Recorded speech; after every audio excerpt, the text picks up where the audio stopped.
Hey guys, this is Camfrey15 back at it with another video for you guys, and I'm back with another video for you guys. A new spring anime has come out. Well, not new. Well, it's a new spring anime, but a returning one at best has come back, and it's in the form of Komi Can't Communicate Season 2, Episode 1. I was relatively shocked that this season, that Komi Can't Communicate got a Season 2, like, that quickly. But hey, I'm all for it. I'm happy. Now, I never gave my initial thoughts on season 1 as a whole, but my quick overarching thoughts of season 1, because I watched all of that, is I definitely enjoyed season 1. I thought Komi was such a great character. You know, the growth that she wants to do, she wants to take in order to becoming to talk with other people and stuff like that. And then Tadano, who's obviously a great guy, a great friend, as well as a great love interest. The relationship between these two is cute, adorable, sweet. And then obviously the many colorful characters that are surrounded around this show. Like, I think my favorite colorful character out of the bunch is probably Yamai, just from the standpoint she is insane, just insane for Komi. But I think honestly, I like Yamai a lot, but the new character that was introduced in this episode, I think I'm liking this dude a lot because he is definitely funny, and stuff like that. But season 2 came out, I believe yesterday. It came out yesterday, but it came out today. Now, if you're wondering, I can't find Komi Can't Communicate. Where can you find it? You're probably gonna have to do the same thing you did for season 1 because Netflix, well, they're terrible. And then I think Netflix globally is airing it at a later date than the simulcast of when they showed it in Japan. And but it doesn't really matter because a lot of people are just gonna watch it off, obviously, the websites they can find it, because the Netflix version of Komi Can't Communicate absolutely sucks because for some dumb reason, Netflix is terrible with handling their animes, and they're terrible with deciphering all the freaking translations. So it's like, obviously the speech bubble would still be left in Japanese instead of having it changed to English to understand what it's saying. Now, if you watch the English dub, it kind of counteracts the problem, but you kind of still wish there should be English words there. And stuff like that. So I think Netflix has severely fumbled the bag on Komi Can't Communicate, and I wished at the time when season 1 came, either Funimation or Crunchyroll or even HI Dive Sentai picked it up. But no, it's under the Netflix licensing, and there's nothing you can do about it unless Crunchyroll throws a big ton of money to say, we'll take it right off your hands. But I don't think Netflix will do that because they don't want to lose a portion of their viewer fan base, despite people who do go the route like I did, just go looking it up. Oh, Komi Can't Communicate, episode 1, season 2, episode 1, watch. And I can find a quick, website and watch it off there. You'll still have people just going back to watch the English dub version, because maybe they're only English dub viewers only and stuff like that. Now, in terms of the English dub for season 2, I don't know when that's going to air. It's probably gonna be like season 1. You have to wait some unspecified amount of time because Netflix is terrible with handling their animes. I feel like I should always I feel like I should make a video talking about how bad Netflix handles their animes. I hate the whole batch release. Netflix really needs to update their game like the other anime streaming services and not do it where, oh, we're gonna wait till we get a batch of episodes and then just magically drop them so you can binge watch them. I think they really need to go to the role of their anime series being the exclusive, streaming episodes that will air weekly, where you come back weekly. Netflix really needs to up their game on that, and I think that's an improvement that they need to make, like, now, because you got anime shows on there that are hurt by it. I don't watch no JoJo, but you gotta wait for JoJo. The Pokemon Journey series, I'm still waiting for the next part of Master's Journey, and I don't even know when that's coming out. But anyways, let's enough talking about Netflix. We're here to talk about Komi Can't Communicate because this show is great. Just watching this first episode just reminds me of all the funniness, all the great moments from the very first season. Um, and these were some great funny moments this episode. Our first part of the episode, it's just they're getting back to school and everything after the break.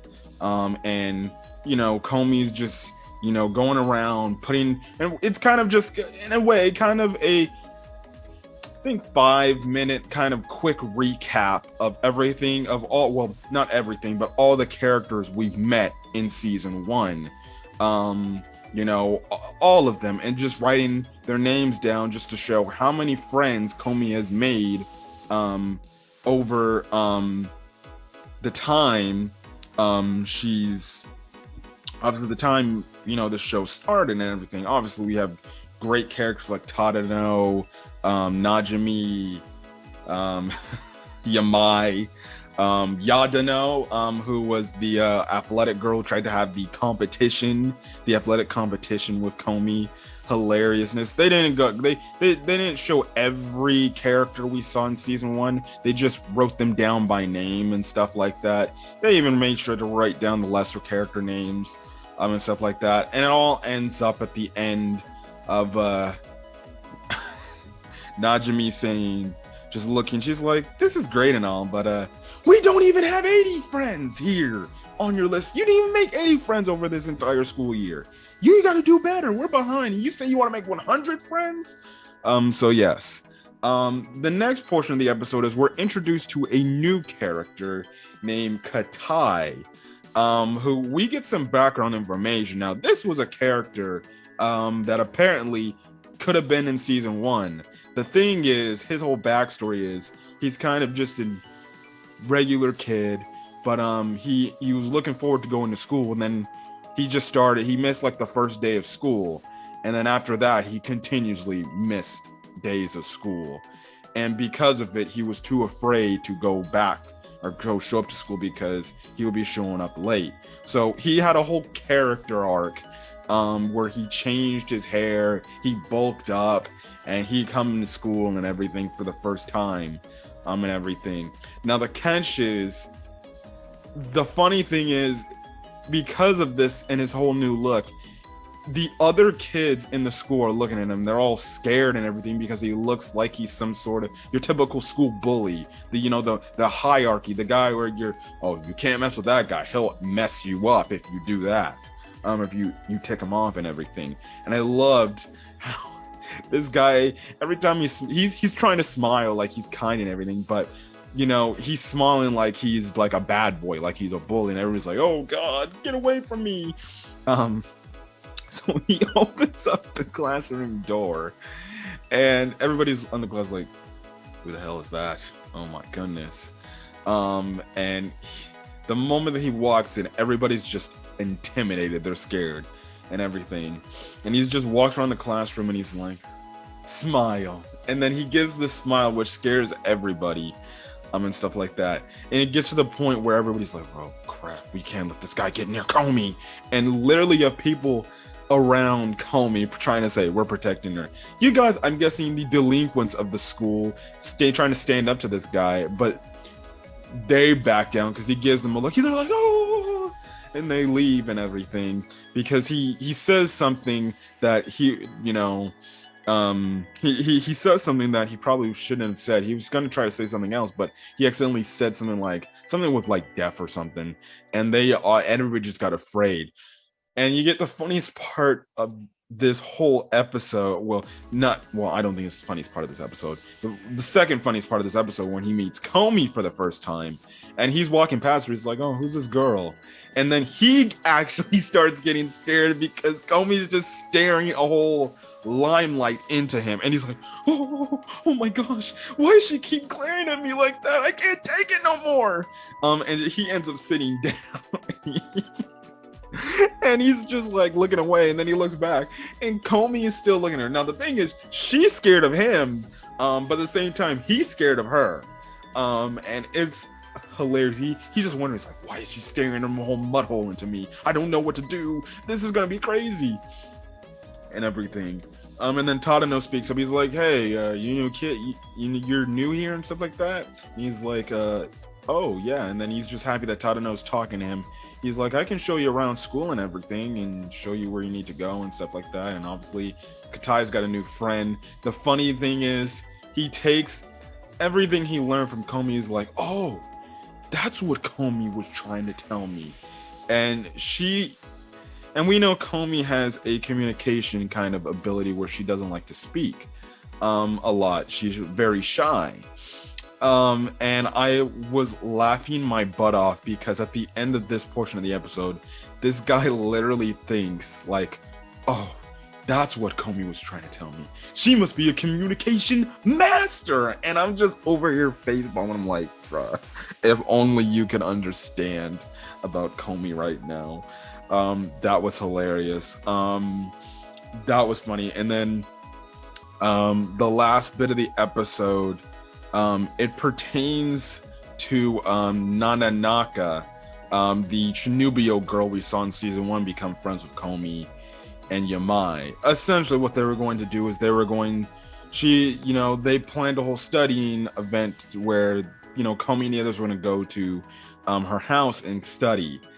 And all of it starts off funny because Nakanaka's like, "I'm happy that you guys are here, but what is she doing here?" And she's pointing out Yamai. And we already know Yamai.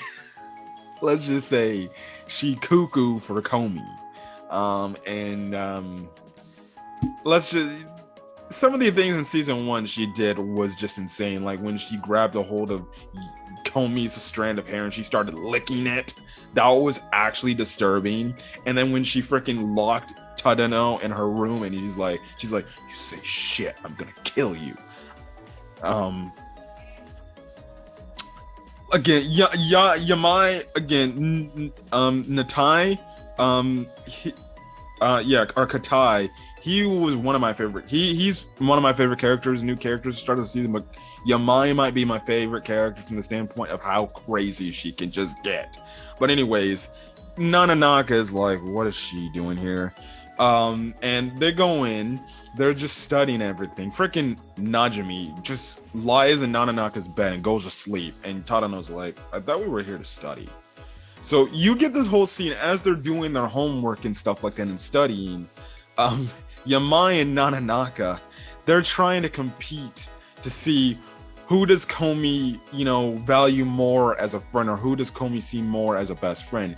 And they do go through all these different stunts, and they're doing it like setting up like some sort of Pokemon battle with literally with the Pokemon like text from like Generation 1 games and stuff like that. And they're doing all these things like they think it's super effective against each other, but it doesn't work and everything.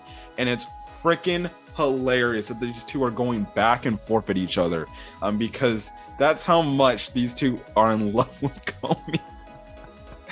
I swear, man, it was freaking hilarious. Yamai at one point, she's like, "Oh, Komi, why didn't you just tell me who you like right now?" Because she's thinking, "Oh, Komi's gonna say me," and everything, which was freaking hilarious.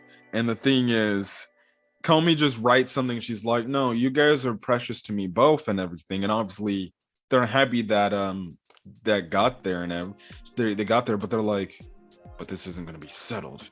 Who do you prefer more? Come on, Komi. Who do you prefer more as your best friend?" And it's putting Komi in a freaking it's putting Komi in a whole issue there. And they're like, let's settle this for our final exams and stuff like that. Who gets the higher score is Komi's best friend.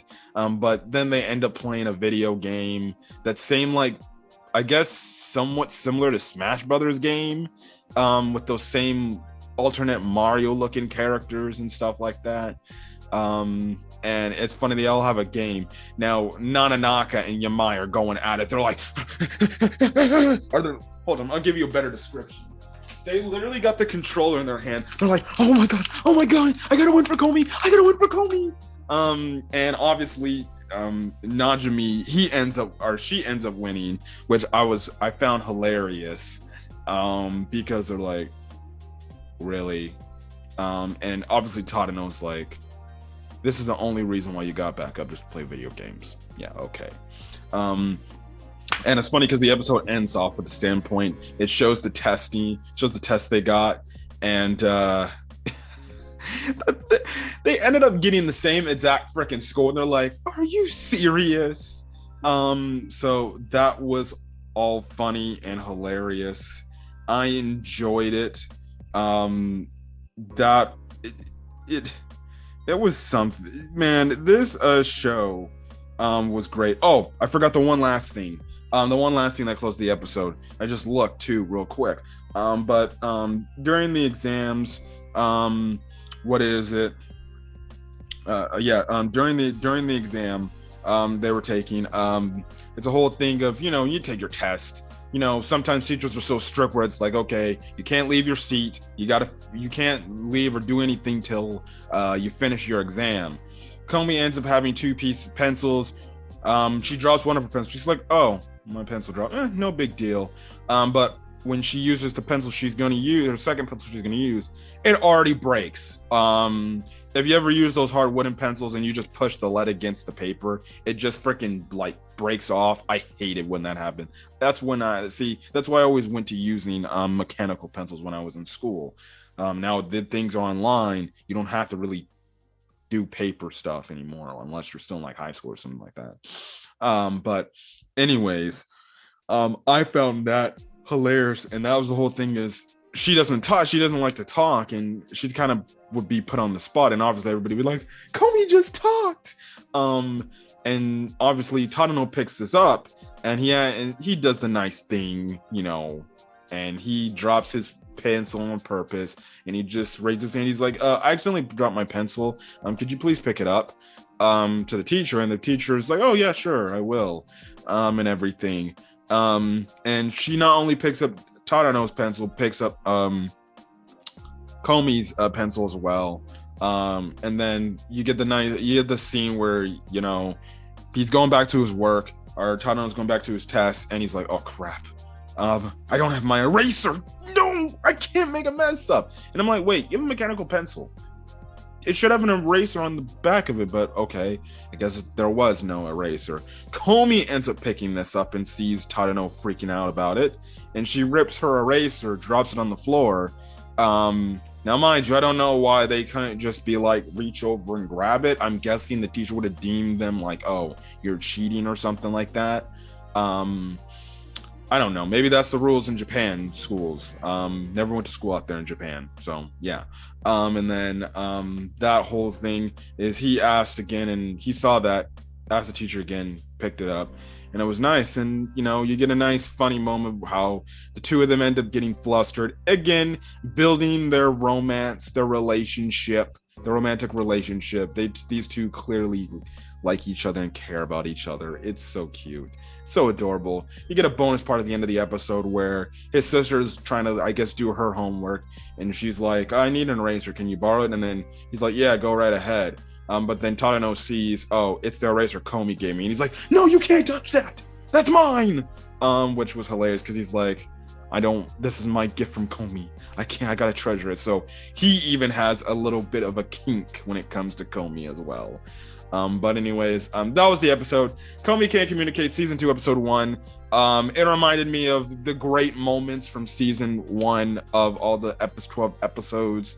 I can't wait to see what this season has in store for us. I think it's going to be more of the same. I also can't wait to see more of the building relationship between Tadano and Komi, as well as Komi building the confidence to be more able to, have confidence to talk and everything. So, yes. But it was great to meet Katai. Great funny business between Nakanaka and Yamai. That was probably my favorite part of the episode. I'm not gonna lie. But anyways, guys, if you guys like the video, leave a like, put in the comment section your thoughts on this week's episode of Komi Can't Communicate. Again, put in the comment section your thoughts. Hit the subscribe button if you want to get more Komi Can't Communicate content, as well as any of the other Spring of Anime 2022 content I upload to the channel. Other than that, guys, I'm gonna get it for. Hopefully you guys have a great rest of your day or night when watching this video. Until then, guys, stay safe out there. Peace.